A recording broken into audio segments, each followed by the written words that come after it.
Hello students, welcome to digital platform of Winsome International school.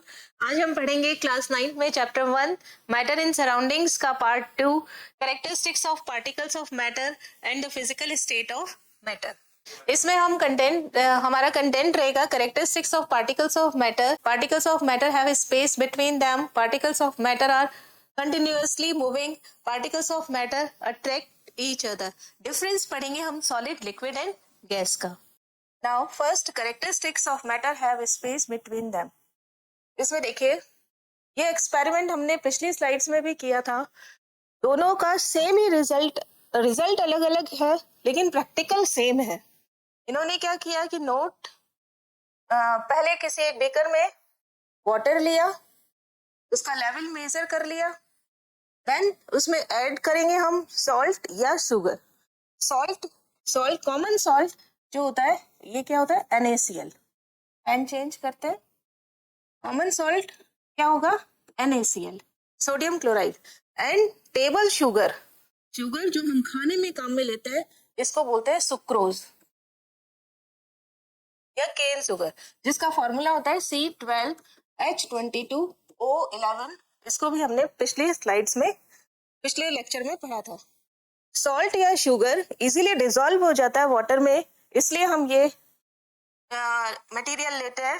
ये दोनों चीजें में से कोई एक चीज लेनी है। वाटर लिया, लेवल मेजर कर लिया, देन उसमें शुगर या सॉल्ट, दोनों में से कुछ एक ही डालना है। ठीक है, यहाँ हमने क्या डाल दिया, शुगर, और फिर उसे हिला दिया चम्मच से। स्टेयर मीन्स हिलाना। और फिर इसको दोबारा इसका वाटर का लेवल मेजर किया तो दोनों लेवल्स में कोई चेंज नहीं आया।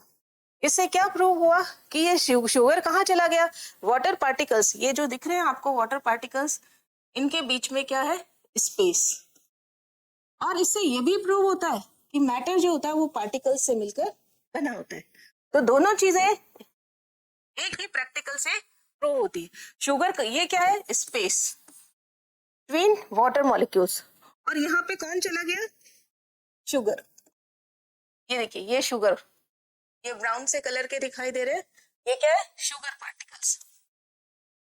यहाँ पे कौन चला गया, शुगर। ये सॉल्ट, जो चीज हम ऐड कर रहे हैं वो यहाँ पर चला जाता है। ये चीज देखिए, take some water in a beaker and note its level. इसका लेवल हमने नोट कर लिया। डिसॉल्व सम सॉल्ट और sugar in it with the help of glass rod, spoon को बोला जाता है, चम्मच को ही बोला जाता है। इससे हमने क्या डाल दिया, शुगर या salt. The salt dissolve in the water but level of water does not change। हमने यहाँ शुगर डाला है तो सॉल्ट की जगह क्या लिख देंगे, शुगर। यहाँ पर शुगर जो है वो वाटर मॉलिक्यूल्स के बीच में वाटर में डिसॉल्व हो जाती है, और इसलिए वाटर पर फिर भी वाटर का लेवल कोई चेंज नहीं होता। This is because the particles of salt get into the space between the particles of water. इससे क्या पता चला कि जो पार्टिकल्स हैं सॉल्ट के या शुगर के, हमने यहाँ शुगर लिया है तो सॉल्ट नहीं लिखेंगे, क्या लिखेंगे, शुगर। शुगर के जो पार्टिकल्स हैं वो कहाँ चले गए, वाटर के स्पेस के, वाटर मॉलिक्यूल्स के स्पेस के बीच में। इससे क्या प्रूव हुआ है, particles of matter have space between them. और इससे ये भी प्रूव होता है कि मैटर जो होता है वो छोटे छोटे पार्टिकल्स से मिलकर बना होता है। नाउ एक्टिविटी नंबर 2 या second property, particles of matter are continuously moving. आपने बहुत बार देखा होगा, जैसे कपड़ों को नील लगाते हैं तो क्या करते हैं, बकेट में वाटर डाला, उसमें 2 या 3 ड्रॉप्स उजाला नील की डाल देते हैं। और अगर उससे स्टेयर नहीं भी करोगे, हिलाओगे नहीं भी, तो भी वो पानी में स्प्रेड आउट हो जाता है। या फिर आपने देखा होगा होली का जब कलर डिसॉल्व करते हैं, बढ़िया रंग लिया, बाल्टी पहले पानी से भर लिया, फिर उसके अंदर हम क्या करते हैं, कुछ कलर डाल देते हैं। अगर आप उसे नहीं हिलाओगे तो भी वो फैल जाता है। ये कैसे फैलता है, क्योंकि particles of matter continuously moving. ये देखिए डायग्राम में भी देख रहे हैं, हमने यहाँ पे ब्लू इंक लिया है, इट इज ब्लू इंक। और इसमें क्या फिल कर रखा है, पहले से वाटर का फॉर्मूला H2O। बीकर में पहले वाटर लिया, उसमें क्या डाल दिया, ब्लू इंक, रेड इंक, या कोई कलर, या नील जो कपड़ों पे लगाते हैं, कोई भी कलरफुल मटेरियल जो वाटर में डिजोल्व हो जाता वो डाल दिया और उसे हिलाया नहीं, एकदम अनडिस्टर्ब रखा। फिर भी वाटर, ये जो पार्टिकल्स है, जो मटेरियल हमने ऐड किया उसके जो ये पार्टिकल्स है, ये पूरे वाटर में डिसॉल्व हो जाते हैं। कैसे डिसॉल्व हो जाते हैं, क्यों हो जाते हैं, उसे हम पढ़ेंगे। Take some water in a beaker.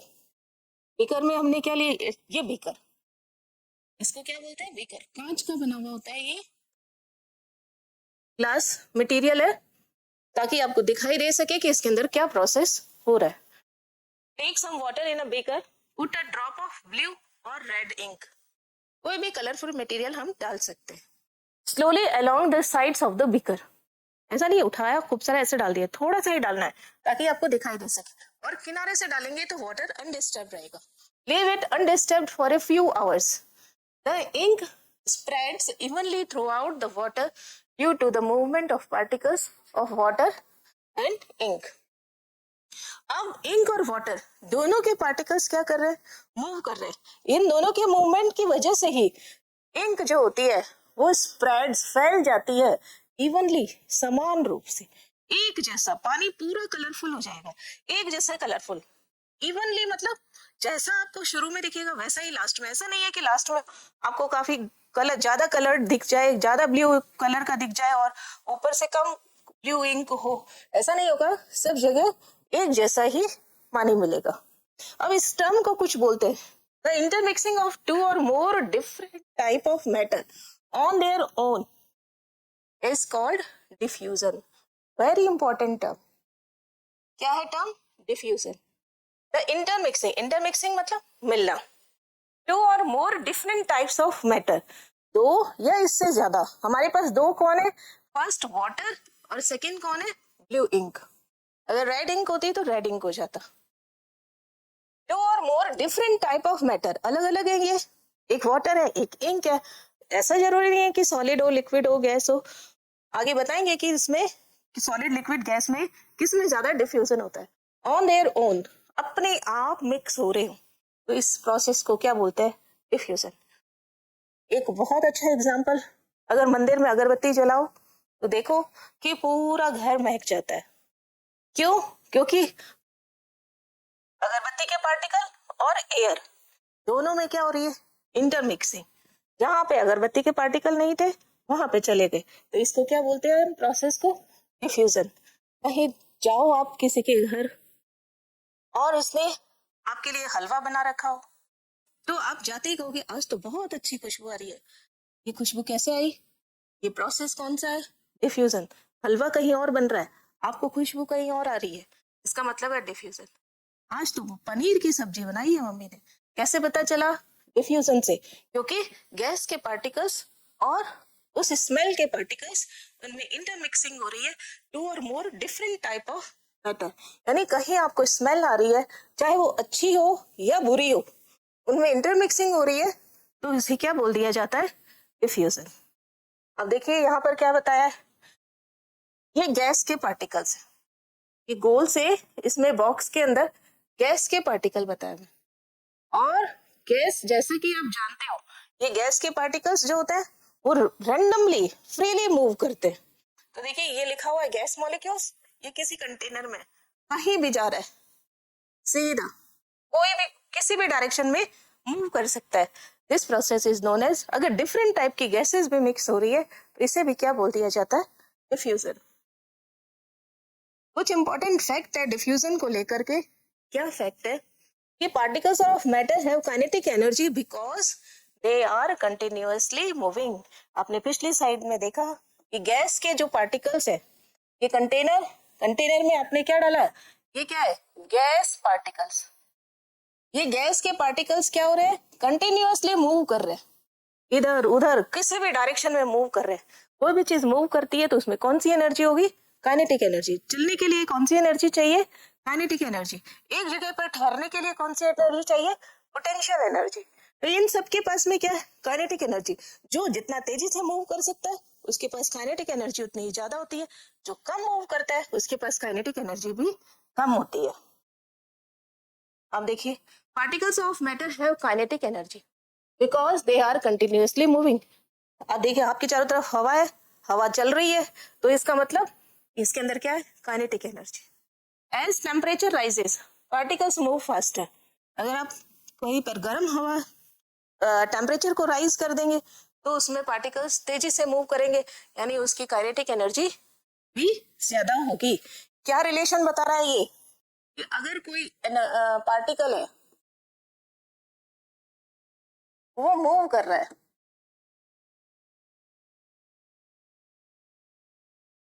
इसका मतलब क्या है, उसके पास में it has kinetic energy, that is अर्थात इट हैज काइनेटिक एनर्जी।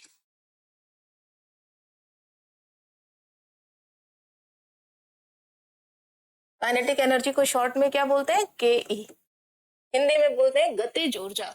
नाम से पता चल रहा है जिससे गति होती है वो ऊर्जा क्या होती है, गतिज ऊर्जा। काइनेटिक एनर्जी, काइनेटिक एनर्जी कब बढ़ेगी, जब टेम्परेचर इंक्रीज करेंगे, यानी काइनेटिक एनर्जी। फर्स्ट पॉइंट क्या था, पार्टिकल्स मूव कर रहा है, it means it has kinetic energy. Second point क्या है, kinetic energy is proportional to temperature. ये किसका साइन होता है, ये साइन अल्फा का नहीं कह देना, ये किसका है, प्रोपोर्शनल। हिंदी में समानुपाती। समानुपाती का मतलब टेम्परेचर बढ़ाओगे तो काइनेटिक एनर्जी इंक्रीज होगी, इट इज टेम्परेचर। इसका मतलब temperature increase kinetic energy increase, temperature decrease kinetic energy decrease. That is temperature अगर आप इंक्रीज करते हो, टेम्परेचर इंक्रीज तो kinetic energy also increase, kinetic energy also increase। अगर टेम्परेचर आप डिक्रीज करते हो तो काइनेटिक एनर्जी डिक्रीज होगी। ये इसी को ही क्या बोलते हैं, प्रोपोर्शनलिटी। यानी टेम्परेचर बढ़ाओगे काइनेटिक एनर्जी बढ़ेगी, तेज तेज फास्ट मूव करेगा, ठीक है। और अगर टेम्परेचर कम करोगे तो काइनेटिक एनर्जी भी कम हो जाएगी। फॉर एग्जाम्पल आप देखिए वाटर,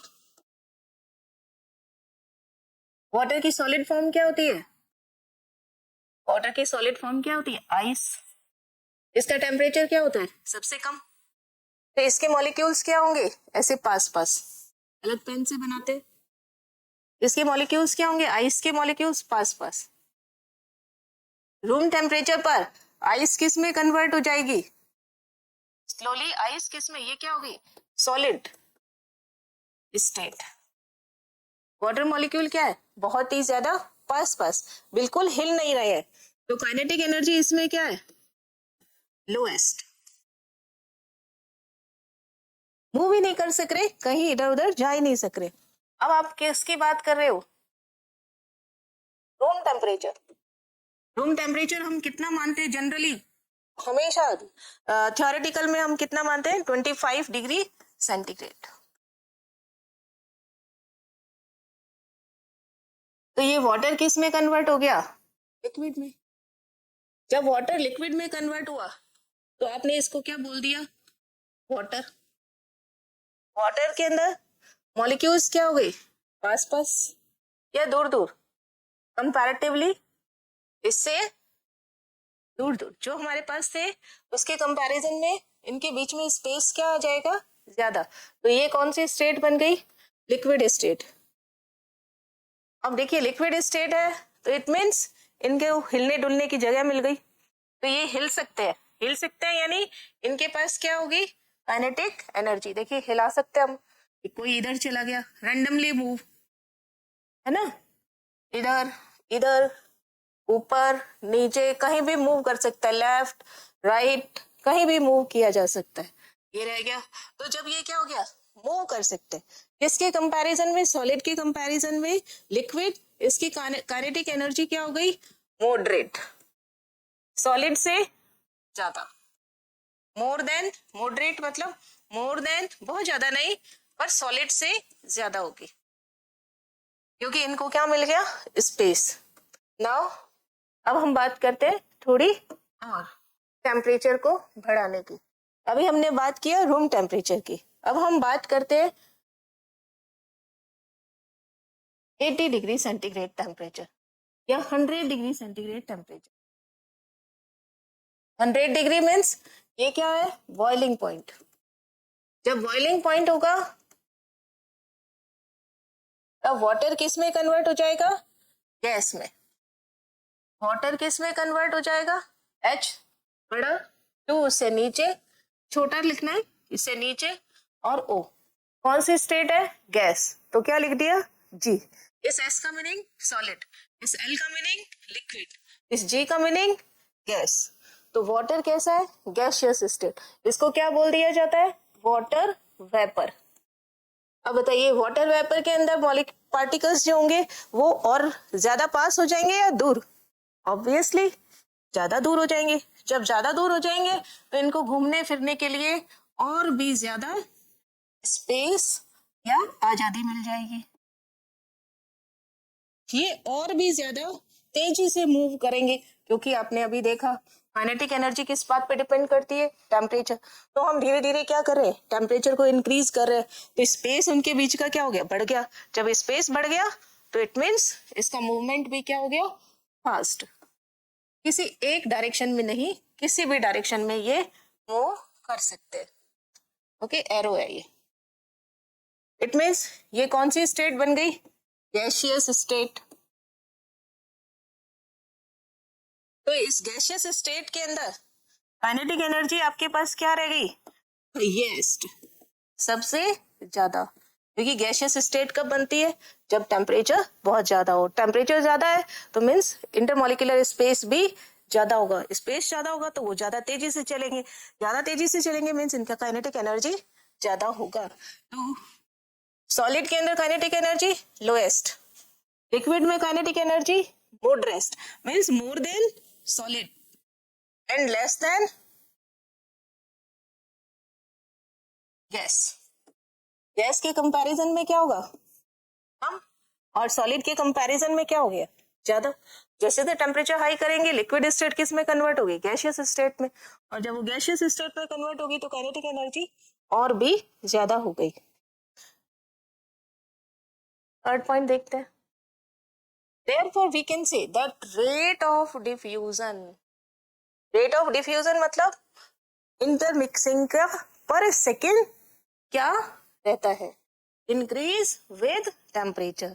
आप खुद देखिए गर्म खाने की स्मेल हमें दूर से आ जाती है, ठंडा खाना हो तो आती है क्या, बिल्कुल नहीं। आइसक्रीम की स्मेल पास रह के आएगी, लेकिन गर्म खाने की पूड़ी बनने की स्मेल बहुत दूर, गेट के अंदर एंटर करेंगे तभी पता चल जाएगा आज पूड़ी बनाई है, आज आलू की सब्जी बनाई है। कैसे पता चल जाएगा, क्योंकि rate of diffusion increases with temperature.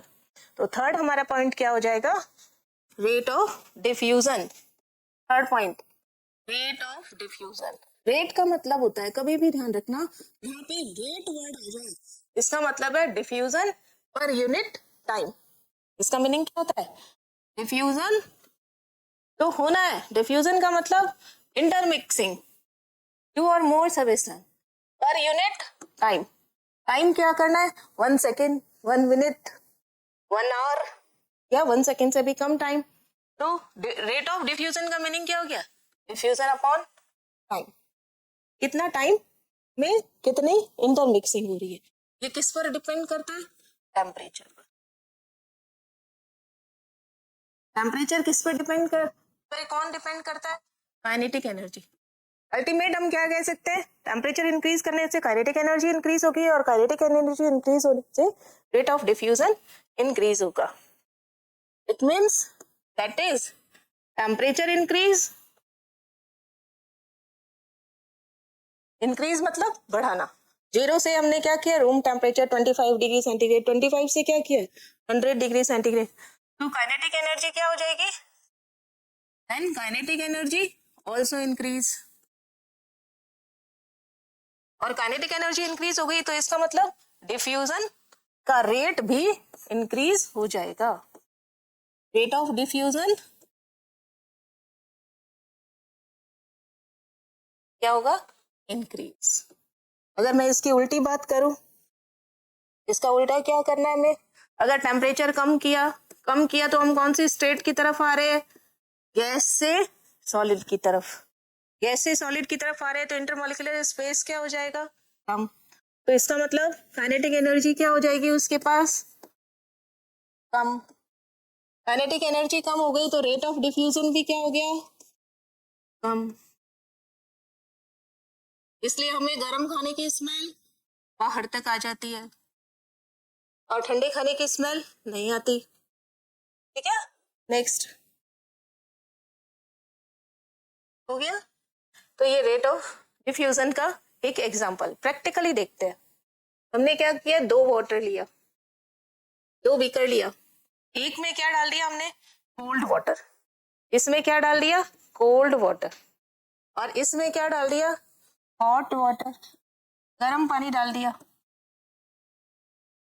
और दोनों में ही सेम अमाउंट में क्या डाल दिया? क्रिस्टल डाल दिया। किसका? Potassium permanganate. पिछले लेक्चर में हमने बताया था ये कलर किसका होता है? Dark pink colour, potassium permanganate, KMnO4। Potassium permanganate का क्या फॉर्मूला होता है? KMnO4। दोनों बीकर में सेम अमाउंट के क्रिस्टल डाल दिए, 223 क्रिस्टल इसके अंदर डाल दिए और 223 क्रिस्टल इसके अंदर डाल दिए। चीनी के जैसा दिखता है, कलर उसका पिंक होगा। Leave it undisturbed for few hours, क्योंकि घुलने में थोड़ा टाइम लगता है, डिसॉल्व होने में टाइम लगता है, इसलिए कुछ घंटों तक उसे ऐसा ही पड़े रहने देते हैं बिना हिले डुले।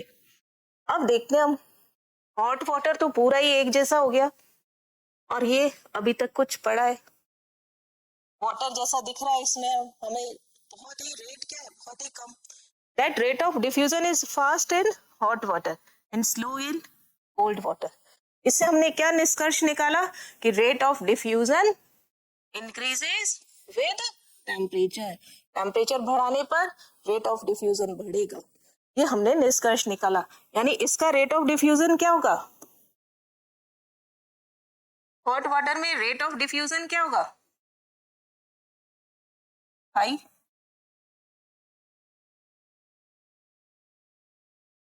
और इसमें रेट ऑफ डिफ्यूजन क्या हो गया? लो। इसलिए ये धीरे धीरे फैलता है और ये तेजी से फैलता है। कोई भी एग्जांपल देके आपसे पूछा जा सकता है। Next, third property. First property हमने क्या पढ़ी? फर्स्ट और सेकेंड देखिए। फर्स्ट पढ़ा हमने पार्टिकल्स के, मैटर के जो पार्टिकल्स होते हैं उनके बीच में स्पेस होता है। सेकेंड प्रॉपर्टी हमने क्या पढ़ी? कि वो पार्टिकल्स इजीली मूव करते रहता है। थर्ड प्रॉपर्टी हम क्या पढ़ेंगे? Particles of matter attract each other, एक दूसरे को क्या करते हैं? अट्रैक्ट करते हैं। कैसे? आपने तीन चीजें ली, तीन पेस्ट लिए, एक लिया आयरन नेल, एक लिया चौक और एक लिया आपने रबर बैंड। ये तो सॉलिड लिक्विड गैस है। आपको तीन चीज क्या लेनी है? आयरन नेल यानी कोई कील लेनी है, दूसरा पीस आपको क्या लेना है? चौक का, फिर तीसरा चीज आपको क्या लेना है? रबर बैंड का। Try breaking them by hammering and cutting on और स्ट्रेचिंग। आप हथौड़ा लो, उसको तोड़ना शुरू करो, तो सबसे पहले क्या टूटेगा? चौक आराम से टूट जाएगी।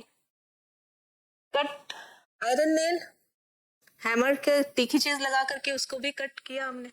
रबर बैंड स्ट्रेच हो जाता है। आगे देखिए, it is easier to break the chalk. Chalk को तोड़ना आसान होता है। Less easy to break rubber band but difficult to break iron nail. मैंने क्या कहा? कोई नुकीली चीज लो, उस पे हथौड़ा लगाओ तो आयरन नेल टूटेगा। फर्स्ट कौन टूटा? चौक। सेकंड कौन टूटा? रबर बैंड, स्ट्रेच हो जाता है। थर्ड में कौन ब्रेक हुआ? Iron nail. क्यों? क्योंकि आयरन नेल के पार्टिकल्स ऐसे थे, 1 2 3 4, बहुत कम स्पेस। स्पेस कम है तो मॉलिक्यूल्स क्या हो गए? एक दूसरे के पास आ। जब मॉलिक्यूल्स पास आएंगे तो वो क्या कर रहे हैं? एक दूसरे को अट्रैक्ट कर रहे हैं, तभी तो नजदीक आएंगे। अगर एक दूसरे को रिपेल करेंगे तो क्या होंगे? दूर चले जाएंगे। तो ये पार्टिकल्स क्या कर रहे हैं? एक दूसरे को अट्रैक्ट कर रहे हैं। तो आयरन नेल में इस तरीके की पैकिंग होती है, held together with greater force than in rubber band और chalk। इसके अंदर बहुत ज्यादा फोर्स होता है, force of attraction between molecules, इसलिए आयरन नेल नहीं टूटता, या उसको तोड़ने के लिए हमें ज्यादा जोर लगाना पड़ता है, ज्यादा मेहनत करनी पड़ती है, जब कंपैरिजन में रबर बैंड और चौक के। चौक आसानी से टूट जाता है क्योंकि उनमें लेस अट्रैक्शन होता है। अब आप देखिए ये कौन सी स्टेट है, सॉलिड। सॉलिड स्टेट में क्या हुआ, इंटरमॉलिक्यूलर स्पेस बहुत ही कम।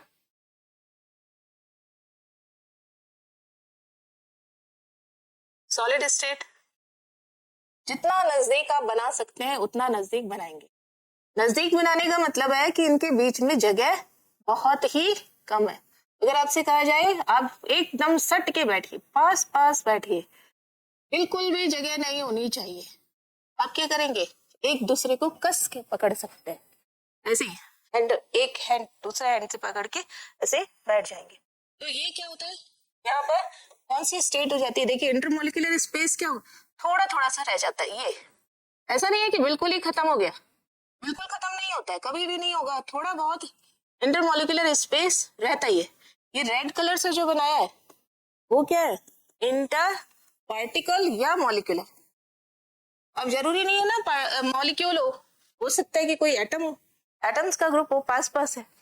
इंटर पार्टिकल स्पेस ये क्या है, लेस, लेस नहीं वेरी लेस, बहुत ही कम। जब बहुत कम है तो इसका मतलब फोर्स ऑफ अट्रैक्शन इसका क्या हो गया, बिटवीन देम, इनके बीच में अट्रैक्शन फोर्स क्या हो गया, अट्रैक्शन बिटवीन देम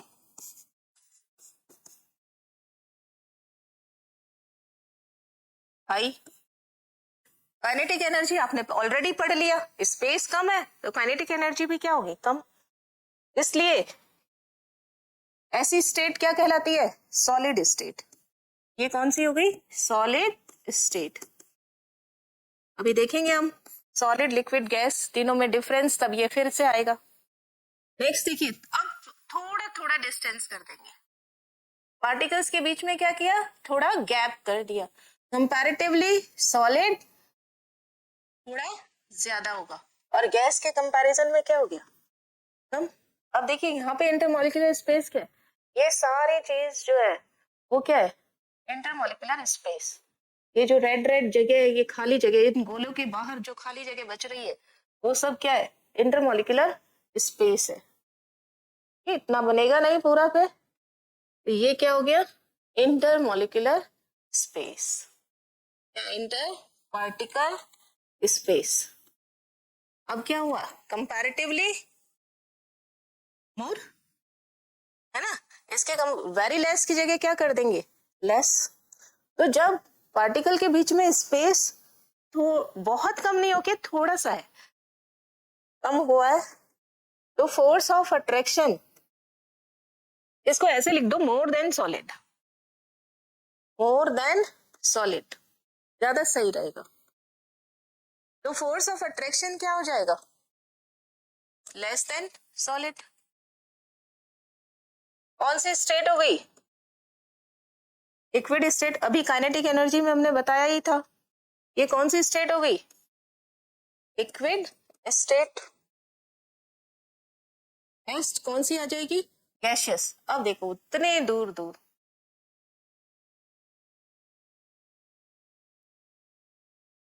अब इसमें स्पेस क्या हो गया, बहुत ज्यादा, ये पूरा स्पेस है, ये intermolecular space, inter particle space, very large.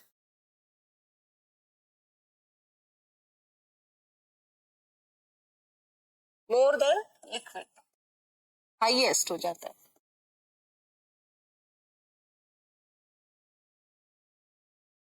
नीचे ही लिख सकते, क्या हो गया, स्पेस मोर देन लिक्विड। और फोर्स ऑफ अट्रैक्शन लोएस्ट, यानी स्पेस जितना ज्यादा होगा फोर्स ऑफ अट्रैक्शन उतना ही कम होगा। फोर्स ऑफ अट्रैक्शन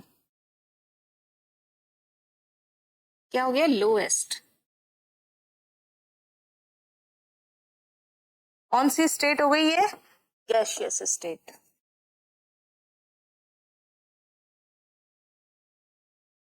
ठीक है, देखो यही चीज बता रहा है। तोड़ना किसको आसान होता है, किसमें फोर्स ऑफ अट्रैक्शन सबसे कम हो गया? ये कौन सी स्टेट हो गई? गैस। ये कौन सी स्टेट हो गई? लिक्विड। और ये कौन सी स्टेट हो गई? सॉलिड। तो फोर्स ऑफ अट्रैक्शन किस में सबसे कम है? गैस में। और लिक्विड में उससे थोड़ा ज्यादा, और सॉलिड में बहुत ज्यादा। तो इंटरमोलिकुलर स्पेस कम है, इस वजह से फोर्स ऑफ अट्रैक्शन ज्यादा हो गया। ये तीनों क्या थी हमारे पास? Characteristics of matter. तीनों कौन कौन सी थी? स्पेस होता है पार्टिकल्स के बीच में, कंटिन्यूअसली मूव करते हैं और एक दूसरे को अट्रैक्ट करते हैं। नाउ स्टेट ऑफ मैटर में कितनी हो गई? Solid, liquid, gas. Properties solid की। सॉलिड ये क्या दिख रही है आपको? ब्रिक, ईंट। और उसके अंदर कौन से पार्टिकल्स है? ये सिलिका पार्टिकल्स। सिलिका मतलब रेत। रेत के पार्टिकल्स बाइंड अप किए हुए होते हैं इनके अंदर, सिलिका के पार्टिकल्स। तो यहाँ पर देखिए कितने कॉम्पैक्ट है, कितने पास पास है। हमें क्या पढ़नी है? Properties of solid. कौन कौन सी? इनका definite shape and fixed volume. एक ईंट का वॉल्यूम क्या?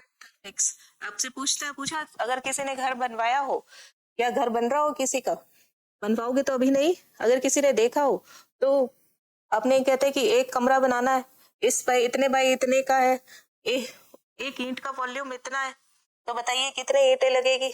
ऐसे कुछ न्यूमेरिकल्स आपने मैथ्स में भी किए, मेजरमेंट वाले चैप्टर में। तो इन केस क्यों किए? क्योंकि इनका वॉल्यूम क्या हो गया? Fix.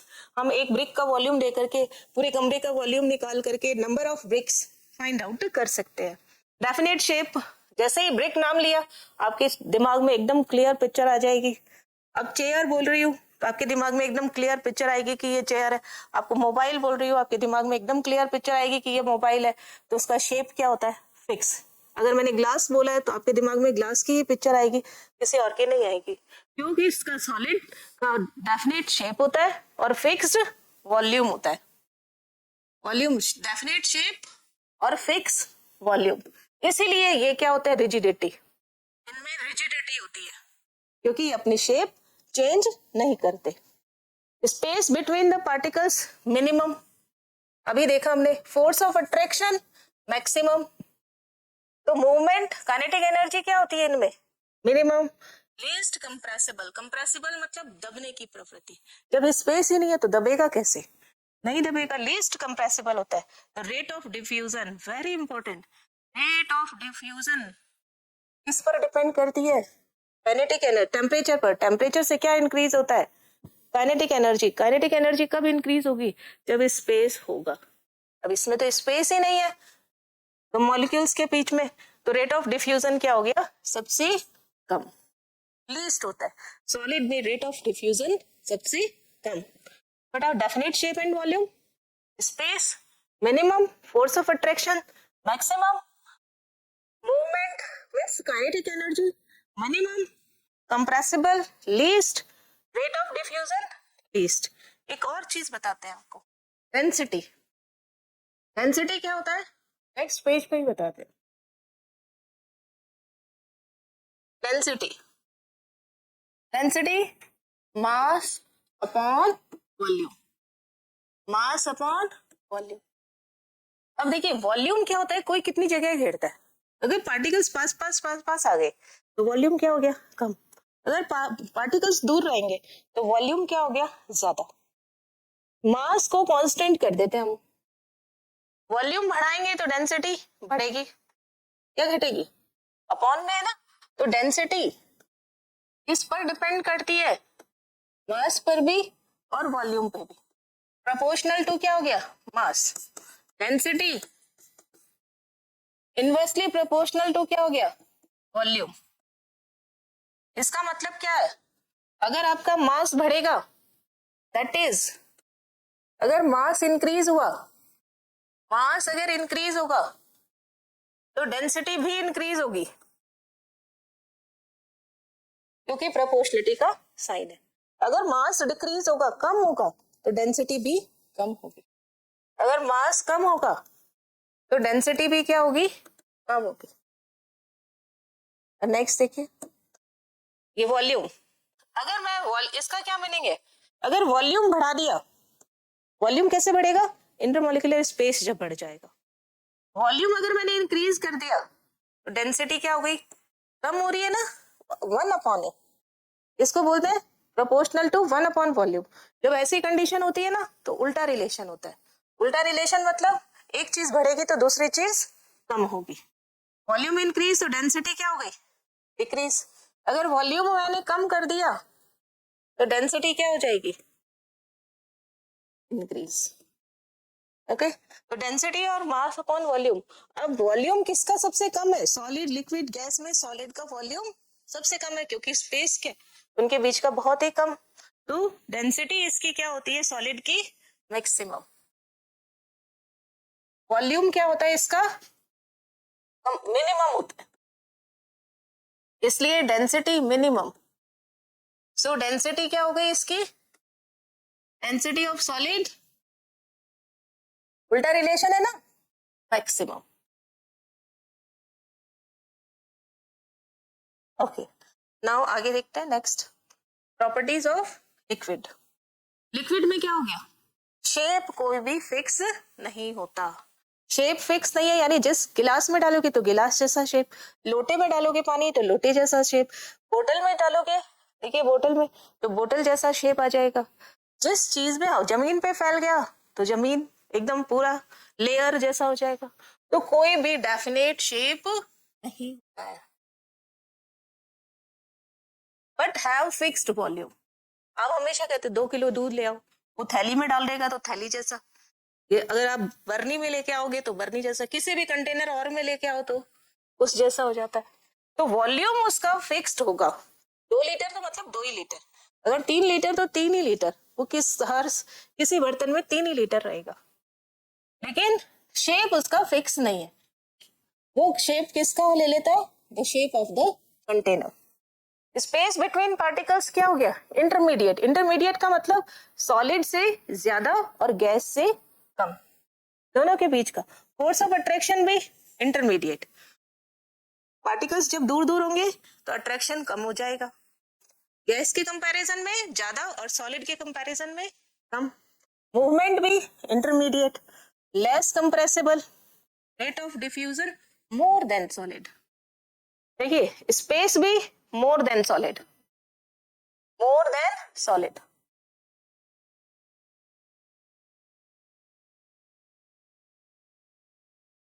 Force of attraction less than solid, क्योंकि जब स्पेस बढ़ता है तो फोर्स ऑफ अट्रैक्शन क्या हो जाएगा, कम। मूवमेंट, काइनेटिक एनर्जी, स्पेस बढ़ गया तो काइनेटिक एनर्जी क्या होगी, मोर than solid.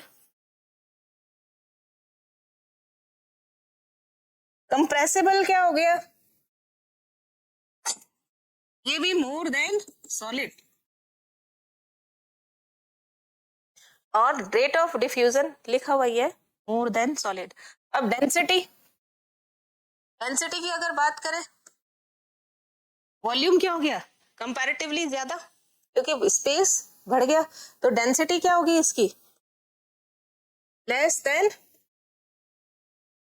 Solid. Okay, now last properties of gas. Gas की तो भैया कोई भी शेप नहीं, नो डेफिनेट शेप, लेकिन वॉल्यूम फिक्स है। गैस सिलेंडर देखिए, फिक्स है कि एलपीजी का गैस सिलेंडर इतने केजी का आएगा। ठीक है, ऑक्सीजन सिलेंडर लीजिए, उसमें इतने केजी की ऑक्सीजन होगी, इतने किलोग्राम ऑक्सीजन होगी। ठीक है, तो वॉल्यूम उसका फिक्स होता है लेकिन शेप उसकी फिक्स नहीं होती है। ये पूरी जगह कंटेनर में पूरी जगह ले लेती है। The shape between the particles, देखिए जब हम लिक्विड की बात करते हैं तो लिक्विड का वॉल्यूम फिक्स है, वो भी किसकी शेप ले रहा है, कंटेनर की, लेकिन पूरे में नहीं फैलता। गैस तो क्या करती है, पूरा होल स्पेस उसमें फैल जाती है।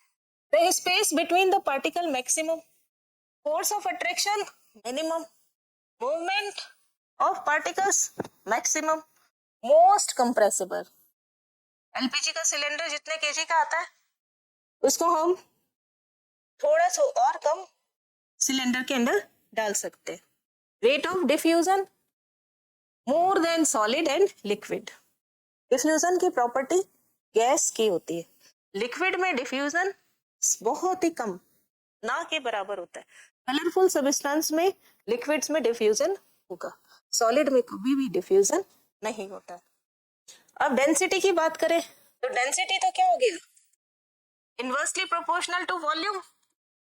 और वॉल्यूम किसका ज्यादा होगा, जिसमें इंटरमॉलिक्यूलर स्पेस ज्यादा है।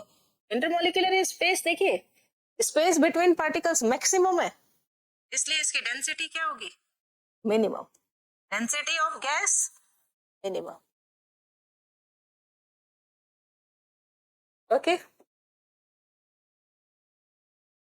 बस लास्ट भी, सॉलिड लिक्विड गैस तीनों में डिफरेंस, शेप और वॉल्यूम किसका फिक्स होता है, सॉलिड का।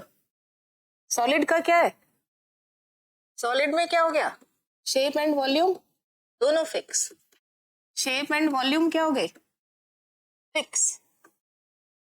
और लिक्विड में शेप कोई फिक्स नहीं है, गैस में शेप फिक्स नहीं है, लेकिन वॉल्यूम तीनों में फिक्स होता है। तीनों का, गैस का, सॉलिड का, लिक्विड का, तीनों का वॉल्यूम फिक्स होगा। स्पेस, ऐसे टेबल ही बनाना सही रहेगा, एक जगह सॉलिड, एक जगह लिक्विड,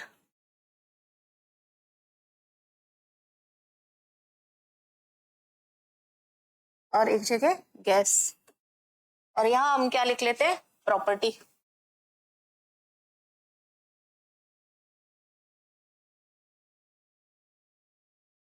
अब देखिए, जो चीज कॉमन है उसे हम नहीं लिख रहे। अगर मैं बात करूं शेप, तो इसके अंदर क्या होगी, फिक्स, इसमें क्या होगी, नॉट फिक्स। लेकिन पूरे कंटेनर में नहीं फैलता है, उसमें भी not fix but spread into whole container. Not fix but spread into whole container.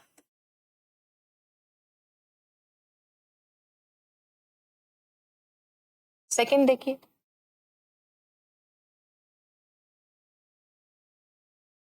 ये फर्स्ट था। सेकंड देखिए, वॉल्यूम फिक्स है तीनों का, इसलिए वॉल्यूम के अंदर हम कोई भी दिक्कत नहीं है। इंटरमॉलिक्यूलर स्पेस,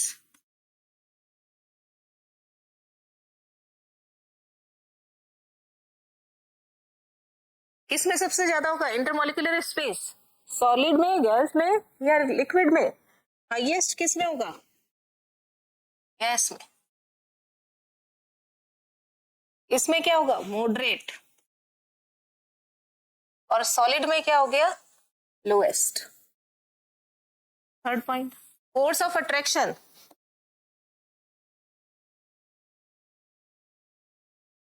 बताइए, अगर स्पेस ज्यादा होगा तब force of attraction between them, between particles,